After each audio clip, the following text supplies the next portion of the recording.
네, 헬로우 차이나 이트레이드 증권 허태영 대리입니다. 대리님 안녕하세요. 예, 안녕하세요. 네, 상당히 이 시간을 통해서 다채로운 얘기들, 다양한 업종 얘기들을 많이 해주고 계시고요. 매번 말씀드리지만 단기적인 수익률도 아주 좋으십니다. 오늘은 어떤 얘기 가지고 오셨나요? 예, 오늘은 그 1대1로 관련 이야기를 좀 하려고 하는데요. 그 전에 지금 화제가 되고 있는 AIIB 요 관련 얘기부터 좀 꺼내야 될 것 같습니다. 지금 중국 관련으로 가장 뜨거운 감자가 AIIB, 아시아 인프라투자은행 관련 소식인데요. 중국이 주도하는 이 AIIB는 아시아의 사회간접 자본에 투자하는 은행입니다. 아시아 지역의 도로, 항만, 철도, 발전소 등 그런 사회간접 시설에 대한 투자가 주 목적인데요. 사실 이에 대한 논란이 아직도 좀 많은 편입니다. 특히 미국 같은 경우는 그 강한 우려를 표현하고 있는데요. 미국은 자국이 주도하고 있는 그 세계은행 등에 도전하는 것이라고 이제 판단해서 좀 득점하는 판국이고, 거기다 AIB의 자금이 지금 400억 달러에 이르는 그 실크로드 기금과 함께 1대1로 사업의 발판으로 활용돼서 중국의 대아시아 영향이 증가하는 것에 대해서 우려하는 모습입니다. 우리나라 또한 AIIB의 그 창립회원국으로 이제 가입할 방침이라고 지금 전해지고는 있는데요. 아마 다음 주 중 발표할 수도 있다는 이야기가 지금 언론을 통해서 흘러나오고 있습니다. 아마 독일, 영국, 프랑스 등 정통적인 그 미국의 우방국들이 AIIB에 참여하기 때문에 부담이 좀 덜할 것이라는 예상이지만 아무래도 지금 현재 국내에서 화두가 되고 있죠. 사드 관련 문제, 그리고 이 AIIB의 중국 지분이 너무 높다는 점, 이런 점들이 이제 아무래도 한미 한중 외교에서 좀 시험대가 되지 않을까 좀 그렇게 생각하고 있습니다. 이 AIIB하고 1대1로 중국은 부정하고 있지만 모두가 연관시켜서 생각할 수밖에 없는데요.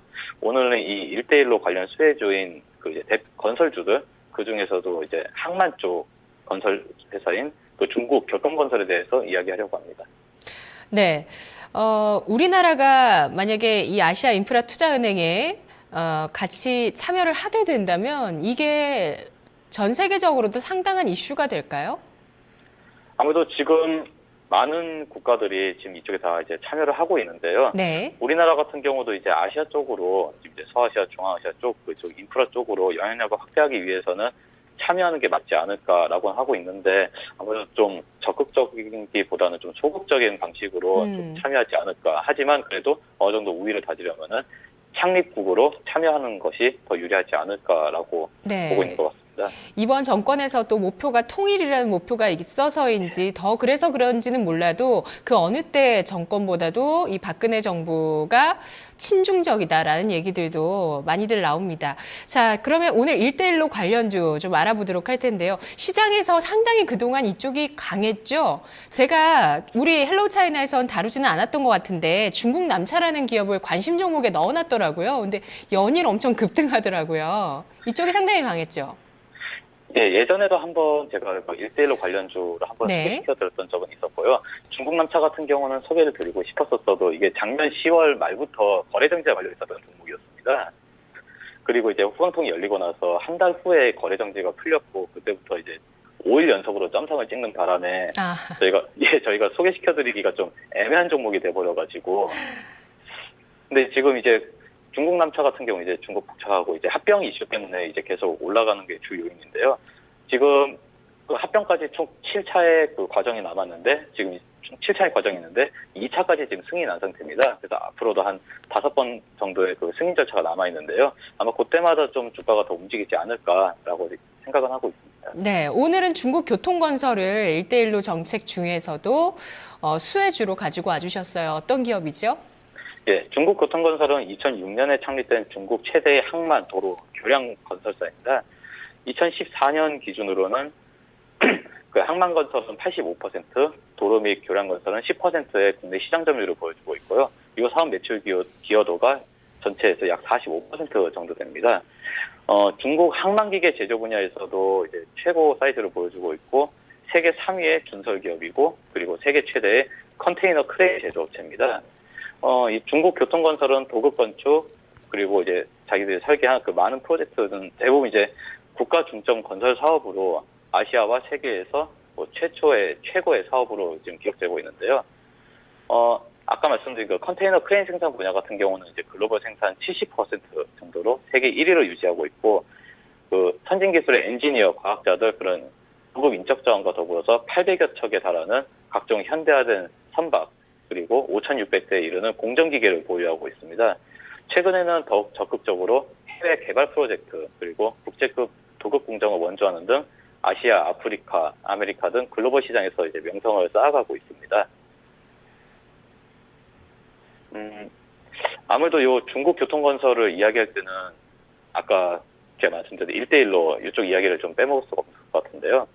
시진핑 정부가 지금 의욕적으로 추진하고 있는 1대1로 정책에 대해서 좀 간단히만 설명드리면은 중동을 거쳐서 유럽을 연결하는 육상 실크로드, 그리고 아시아, 아프리카 해상을 연결하는 해상 실크로드, 이렇게 1대1로 각각 이제 해상, 육상으로 이렇게 가는 정책인데요.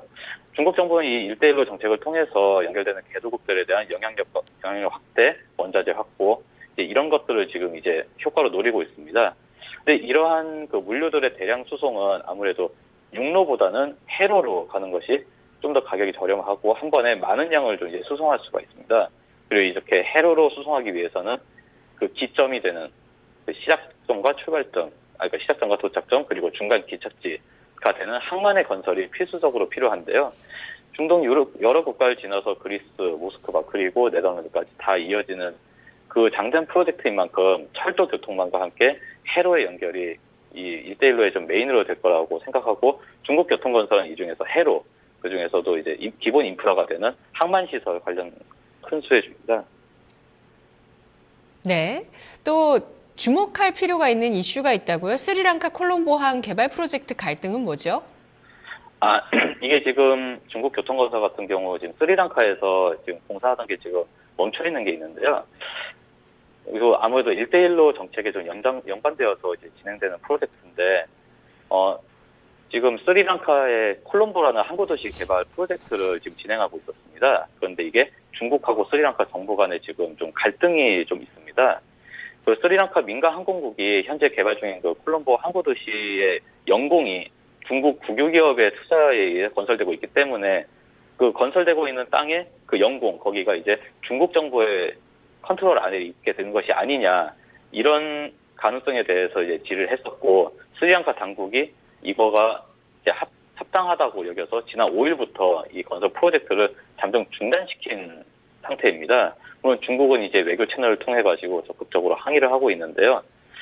이 중국 1대1로 사업을 좀 작은 프레임으로 지금 줄여본 그런 현상이 아닐까 싶은데, 네. 아무래도 이 1대1로 사업 자체가 중국 자본으로 중국 국영회사가 처리하는 것이 이제 메인 프레임인 만큼, 그렇죠. 산업 비즈니스라고 하잖아요. 산업 비즈니스. 예, 맞습니다. 네. 거기다 국영기업이 참여한 거기 때문에 네네. 아무래도 그 회사는 중국 정부의 소유이고, 그러다 보니까 앞으로 1대1로 사업이 진행될 때 좀 이런 일이 계속 벌어질 가능성이 있지 않을까 해서 이번 일이 어떻게 해결되는지를 지켜보는 게 앞으로 이런 좀 문제들에 관해서 좀 어떻게 풀어나갈지 좀 방향성을 좀 잡지 않게 될까 싶습니다. 네. 참 중국의 이 1대1로 정책, 또 아시아 인프라 투자은행, 이 모든 것들이 상당한 파급력을 앞으로 가져올 수 있겠다는, 그래서 미국 자체도 상당히 긴장을 하면서 좀 바라보고 있는 이슈입니다. 뭐 작은 이슈가 아니고요. 아주 큰 이슈고요. 자, 그러면 우리나라 기업과 한번 비교해 볼게요. 어떤 기업 갖고 오셨나요? 예, 국내에서 이제 해외 수주 건설사라고 하면은 네. 아무래도 우리나라 고성장 시대를 대표하는 기업이죠. 그리고 현대그룹 신화의 주역이었던 현대건설이 떠오를 수밖에 없는데요. 항만 업체 안 가지고 오시고요? 예, 항만업체, 여기는 항만업체라고 하기보다는 일단은 네. 주력이 건설이고, 그리고 실제로 그 항만건설 85% 정도가 이제 외국, 그 이제 해외 수주가 굉장히 좀 많은 편입니다. 그렇군요. 이 회사 비중에서. 네, 전체 그게 회사 닮았군요, 현대건설과. 예, 80% 정도, 2015년, 16년은 한 80% 정도가 해외 수주 사업에서 수익이 날 거라고 합니다. 그래서 오늘 해외 수주 쪽 연관해서 현대건설을 제가 들고 나온 거고요. 사실 현대건설 같은 경우는 2000년대만 해도 법정 관리라든지 구조조정으로 좀 많은 어려움을 겪었었죠.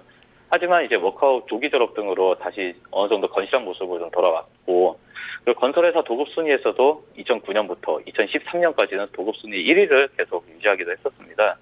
그리고 이제 그 현대자동차 그룹에 이제 편입되었죠. 그리고 그룹 내에서도 정통성을 상징하는 주력 기업으로서 이제 다시 대접받기 때문에 건설회사의 생명줄인 그 자금 유동성도 어느 정도 좀 괜찮을 것이라고 보기 때문에 아마 중국 교통건설이 지금 이제 앞으로 이제 계속 이렇게 진출할 것 같이 좀 미래가 좀 밝지 않을까라고 생각하고 있습니다. 네, 그 통일이 된다면이라는 가정하에 사실 지난해 증권가의 통일 펀드도 나왔고요. 뭐 네. 정권의 목표이기도 하고요. 따라서 허무맹랑한 가정과 전망은 아닐 것 같고 어쨌든 통일이 된다면 했을 때 수혜주들 분석도 한창 증권가에서 나왔었는데 그때 또 현대건설 얘기 나왔었거든요. 저도 사실 1대1로 또 우리나라의 유라시아 이니셔티브 통일 이 세 가지 연결해서 이슈를 좀 살펴보고 있는데요. 역시나 또 현대건설 뭐 닮아 있는 사업 구조도 있긴 하지만 또 의미가 있는 것 같습니다. 다시 중국 교통건설로 돌아와서 투자 포인트와 전략을 세워보죠. 예, 투자 포인트라고 하면 딱 두 가지를 먼저 찍을 수 있을 것 같습니다. 네. 그러니까 중국 최대의 항만, 도로, 교량 건설사, 그리고 두 번째로는 1대1로 해서 해로 관련으로 최대 수혜주. 이 두 가지가 앞으로 중국 교통건설을 좀 지켜봐야 할 투자 포인트라고 생각하고요. 매수가는 15.0 위안 생각하고 있었는데 현재가가 지금 14.91 위안이라서 좀 조금 지켜보시고 매수 포인트 잡으시는 것도 괜찮을 것 같고요. 목표가는 18.2 위안, 그리고 손절가는 12.9 위안으로 예상하고 있습니다. 네, 알겠습니다. 말씀 잘 들었습니다. 컨텐츠와 유성망의 융합 시도 이건 뭐죠? 그거 잘못 들은 것 같습니다. 아, 그렇군요. 예, 지금 자막에는 안 들어가 있습니다. 잘 나갔네요. 알겠습니다. 대리님, 지금 차트가 좀 나가고 있는데요. 차트에서 코멘트 한마디만 좀 해주실까요? 예, 지금 이 차트가 이쪽 11월 중순부터 이제 후광통이 열리고 나서부터 한동안 이제 초반에는 금융주들이 이제 굉장히 좀 그 탄력을 받아서 움직였었는데 그 이후로 이제 중국 정부에서 이제 자금을 푼다 이제 금리 이야기 나오면서 이제 쭉 상승했었습니다. 아무래도 건설사는 그 자금 유동성이 굉장히 중요하기 때문에 금리 관련 뉴스에 좀 민감할 수밖에 없고요. 한동안 장이 얼마 전 1월 중순에 한번 이제 장이 한번 정리되고 나서 좀 이제 하락세를 보이다가 어제 이제 정책적인 관련 그 소식에 힘입어서 어제 상한가를 한번 찍었었습니다. 그래서 제가 원고를 준비를 했었다가 이게 어제 상한가를 찍는 바람에 너무 들어가기 좀 무리가 아닐까라고 생각은 했었었는데 그래도 장기적으로 보면은 1대1로 프로젝트 앞으로도 몇 년간은 쭉 이어질 재료이기 때문에 오늘 상한가도 불구하고 한번 소개를 시켜봤습니다. 알겠습니다. 자, 중국 교통건설 지금 전고점 돌파 시도하고 있는데요. 돌파된 이후의 흐름들, 지금 이제 돌파가 성공하지 않을까라는 가능성에 무게를 두시면서 전략을 세워주신 것 같아요. 잘 들었습니다. 예, 감사합니다. 네, 고맙습니다. 헬로우 차이나였습니다. 헬로우 차이나 중국 이야기들을 다양하게 듣고 있는데요. 상당히 다양한 얘기들도 많지만 그 기저에는 또 핵심적인 굵은 아주 큰 맥이 또 흐르고 있다는 점, 또 반복되는 스토리를 갖고 있는 기업들이 또 다른 업종에서 나타나는 부분들 비교하시면 상당히 재미있는데요. 또 뿐만 아니라 저희 방송뿐만 아니라 요즘 중국에 대한 다큐 같은 것들 상당히 많이 나오고 있으니까 같이 보시면서 공부하듯이 이 프로그램 코너 함께 해주시면 좋을 것 같습니다. 참고로 저희가 연말에 또 중국 헬로우 차이나 특방 했었던 것도 있어요. 전 지금도 한번 다시 보기도 했었는데요. 시청자 여러분들도 못 보셨다면 한번 다시 보시는 것도 좋을 것 같습니다. 자, 지금 토마토TV 전화 주시기 바랍니다. 02-2128-3388번, 2128-3388번 전화 주셔서 오후 4시 종목 카운슬러 금요일 시간 진단 받으실 수 있는데요. 오늘 금요일 시간에는 또 출연자가 지금 데스매치에서 1위를 하고 있는 전문가가 출연을 합니다. 한번 진단 받아보시면 좋을 것 같아요. 지금 전화 주시고요. 저는 마켓 이마 기장 잠시 후에 뵙겠습니다.